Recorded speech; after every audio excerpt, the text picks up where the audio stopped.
welcome to Bad Influence. This week we'll be looking at the latest ice hockey game on the Mega Drive.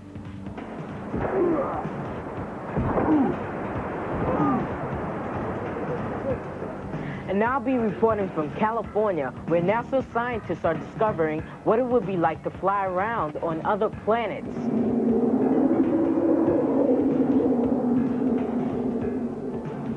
And I'm going to be having a smashing time with some consoles and cartridges. Excuse me a second, Ben. Can I do it now, Violet? No, not now, Andy! Oh. First, we're going to go and dim the lights and visit a haunted house. It's a game on the PC called Alone in the Dark. This game is state-of-the-art. The animation and the sound is brilliant. The sound's really eerie and atmospheric. And you view the game from different angles, just like being in a film. You've got to explore the house and discover the mystery behind it. I'm going to take this oil lamp because I might need it later when the room's dark. You can also choose to be a man. The man has got different qualities. He's physically stronger, but the woman's brainier, and I'm not going to comment on that. Right, I'm just going to go and see what's in this chest. Go and open... oh no, beaten to it by a monster. This game, Alone in the Dark, is out in the shop for the PC only on the 19th of November. Oh no, I'm going to put her into fight mode now, and I've got no weapon, so all I can do is kick. Take that! Oh no, whoop. Take that, you fiend. Ah, hello again, slimy furtlers. Namrud here at the back door with more hints and tips. Now say after me. Aid, Nai, Ra, Lakar. Louder. Aid, Nai, Ra, Lakar. Now look out of the window. Is it raining? No, of course it isn't, because Aid, Nai, Ra, Lakar is a cheat for a Jurassic game on the Mega Drive called Splatterhouse 2. At the beginning of the game, you can enter passwords to jump to later levels. Now don't tell anybody else these codes. So, Aid, Nai, Ra, Lakar gets you to level 6. This code will get you to level 7, and this code will get you to level 8. So that's Aid, Nai, Ra, Lakar. Can I do it now, Violet? No, not yet, Andy. We need the video to record Games Master. Right, fair enough. And you, if you've got a video, can use yours to video the data blast at the end of the programme. I showed you how to use this last week. You get the idea. Video the credits, then rewind the video and play it back to yourself, but don't play it back at normal speed. Play it back using your pause and your frame advance, and 50 or more pages of information will become accessible to you completely free of charge. Last week we had several calls asking how the scoring works in our reviews. Well, the magazines normally award a percentage, but strangely enough, 50% isn't an average game, because they seldom award less than 60%. So we decided to have a more sensible way of reviewing things. We award up to 5 stars instead. So, 5 stars is really Jurassic. 4 stars, pretty good, worth buying. 3 stars, an average kind of game. 2 stars, don't buy it unless you are a real fan of that particular type of game. And 1 star, we wouldn't touch it with a 10-foot joystick. It's a complete turkey. But I'm sure that doesn't apply to our main review for this week. NHLPA Hockey, the follow-up to EA Hockey, one of the best-selling games on the Mega Drive ever. All the big names are there. They all have different playing styles, and here to fight it out for Bad Influence are Adam and Sarah. I like this game a lot, but it's too much like the original EA Hockey, so if you've got it, just don't bother buying it. But I still like it. But still, to appreciate it properly, you've got to have 2 players, so find yourself a friend. Unfortunately, I've only got Sarah. Thanks a lot. To control a player, B is to pass and tackle, and C is to have a shot at goal. Foul! What do you mean foul? you. It was a face-off, actually, just because I blasted the puck too hard. Yeah, I know, well, that's not my fault, is it? Ref Anyway, here wasn't comes there. my player now. You can't say nothing about fouls. Oh, I don't. what a but goal. That's it. Goal is set. One of the problems in this game is you can't see where the puck is because it matches the boobs. So that's a problem if you got bad eyesight or something. And look at the play down there, like, it's not violent enough. You hit the players, like, just get back up again. They don't get any real injuries or something. This has been one of the best sports games I've ever played. I've always wanted to go at ice hockey, but I think I enjoyed it a bit better than Adam, being as I am better than him. Yeah, sure you are, I believe you.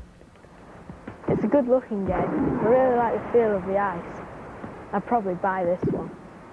It looks good, but it's quite confusing. I can't see the ball sometimes. This game is excellent. It's very playable. I would definitely buy it. And so the final scores for NHLPA Hockey. The boys gave it 4 out of 5, And the girls gave it 4 out of 5. Excellent scores.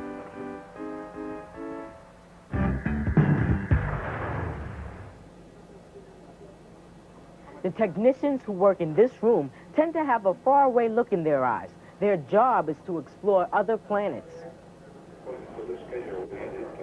They're tracking spacecraft that are traveling to the far reaches of the solar system. One of the latest missions, called Magellan, is to map the planet Venus. Venus is the next planet in towards the sun. It's the nearest planet to the Earth and most visited. Over 20 spacecraft have been sent there. But until now, scientists have known very little about the surface of Venus because it's always covered in dense clouds. The Magellan spacecraft has special radar that can see through the clouds and send back information about the surface. And this is what it sent back. Page after page of computer data.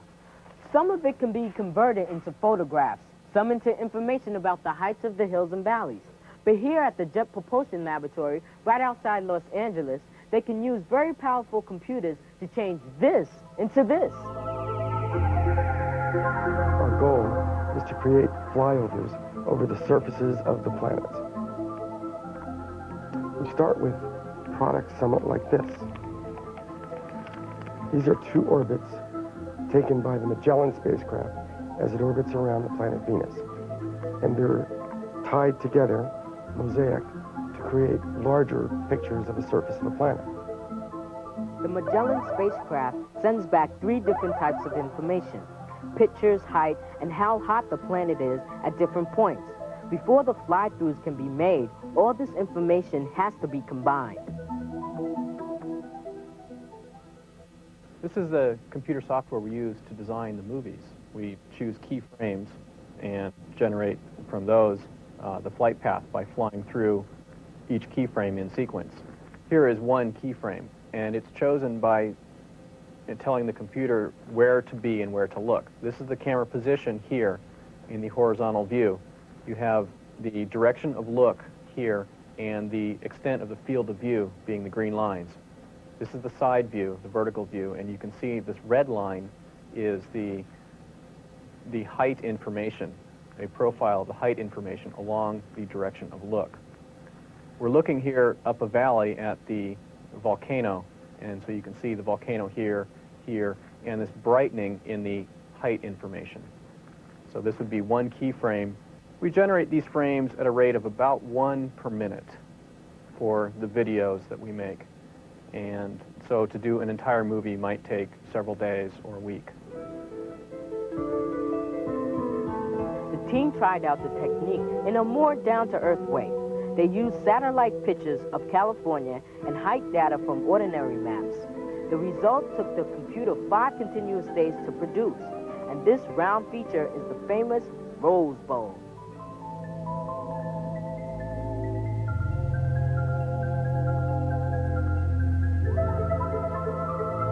You may wonder how we get color from radar images. Well, this image was taken by the Soviet spacecraft, and it was taken by a lander. In fact, you can see the edge of that spacecraft, and the data was transmitted back from that lander to the Earth, and so we have a few images in color of the surface. We use the hues from this image to create the color that you see in the Venus flybys.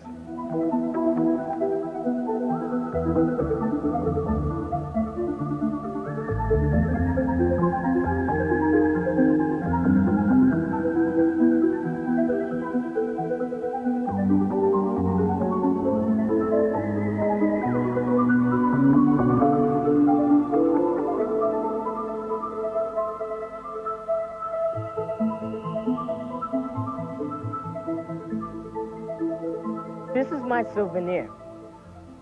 It's a postcard of Venus as you'll never see it, without its clouds.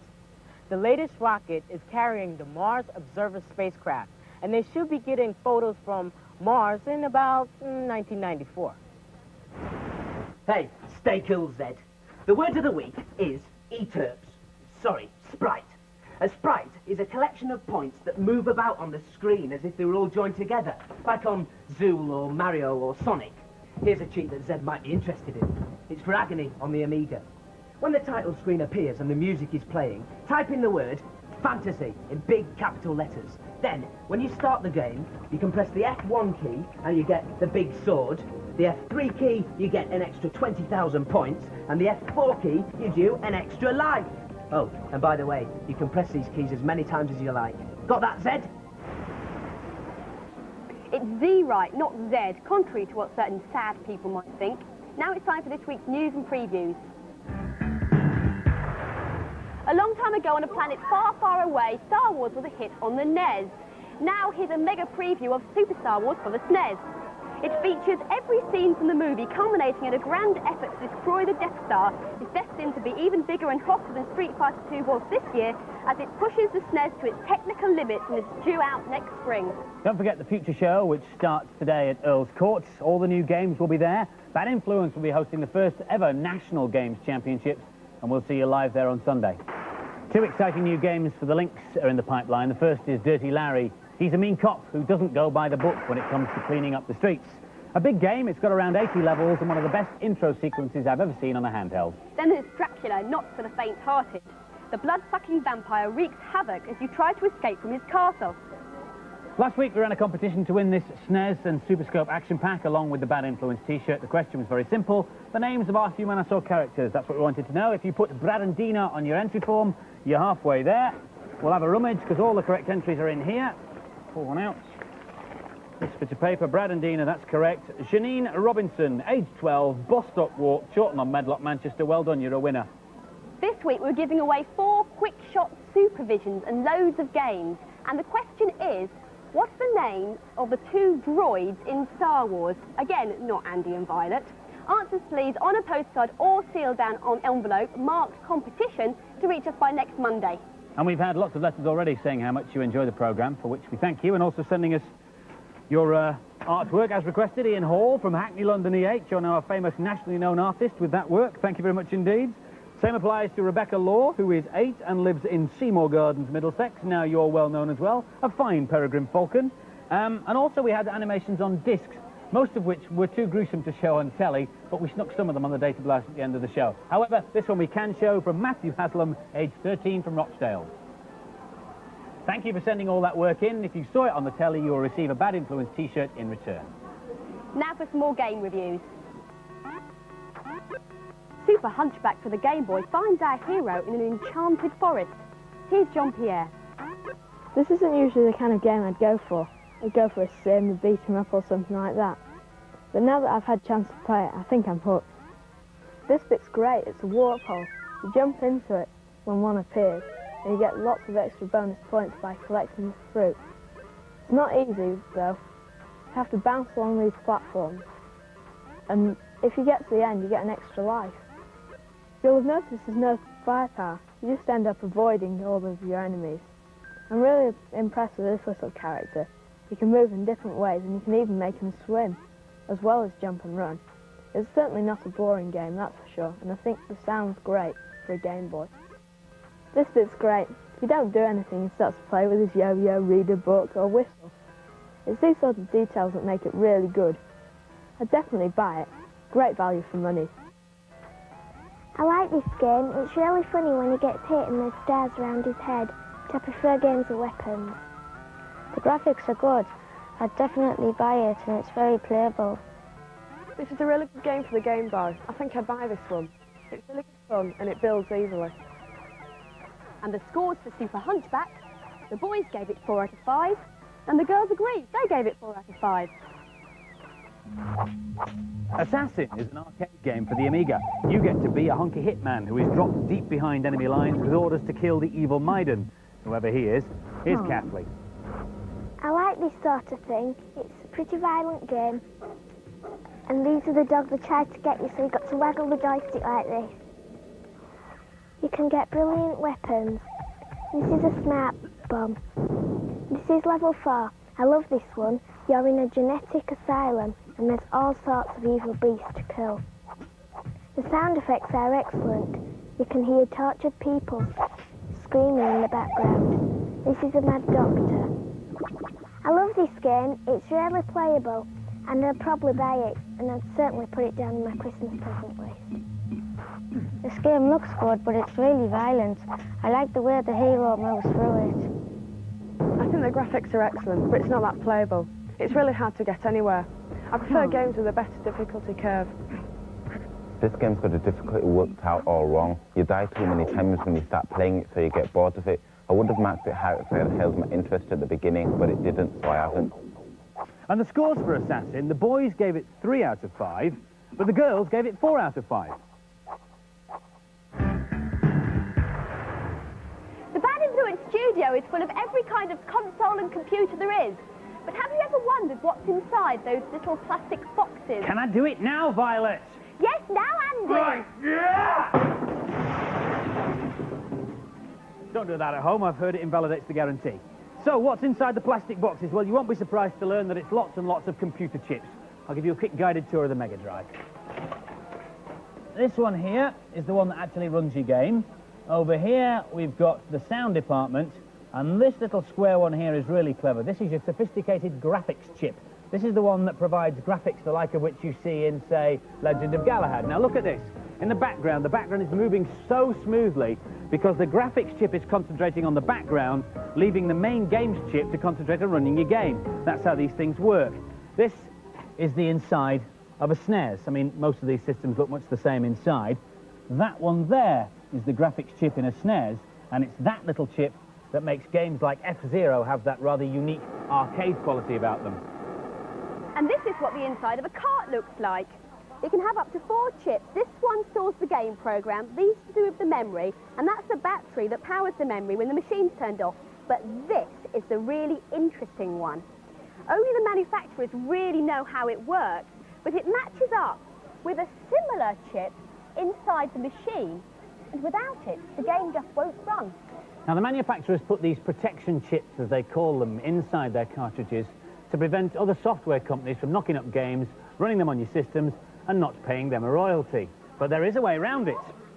This is called a plug-through. Now, what a plug-through essentially is a game in here, but without the protection chip. So to run it on your system, where does the protection chip come from? One of your normal games. Plug it in thus, and the plug-through is wired to cut out the game from this cartridge, but wired to accept the protection chip. So when you plug the whole of this into your system, the game runs. Plug-through games will cost you about £10 less than normal ones because there's no protection chip. But beware, they're not approved by the console manufacturers. So if you use one and it damages your machine, it's not covered by the guarantee. Nor is it if you hit it with a mallet, by the way. Ah, thanks very much for the cheap book, Tom Simmons from Glassbury. Of course, I knew them all already. Next time, send them into someone like Andy or Violet. When I play Street Fighter 2, obviously, I always win. But I can't work out whether it's because my character is stronger than the other or not. This is a cheat that allows you to play one character against himself. When the game is loading, press in, down, right, up, left, Y, B, X, and then when the sound goes down, hit the A button. You can now choose Ken as player 1 and as player 2.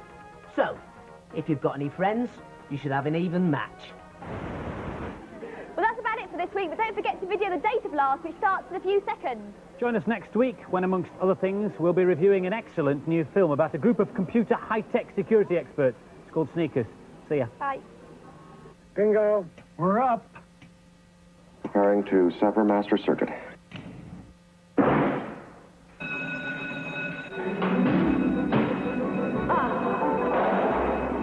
you know which one to cut? Yes. The alarm's always the green one.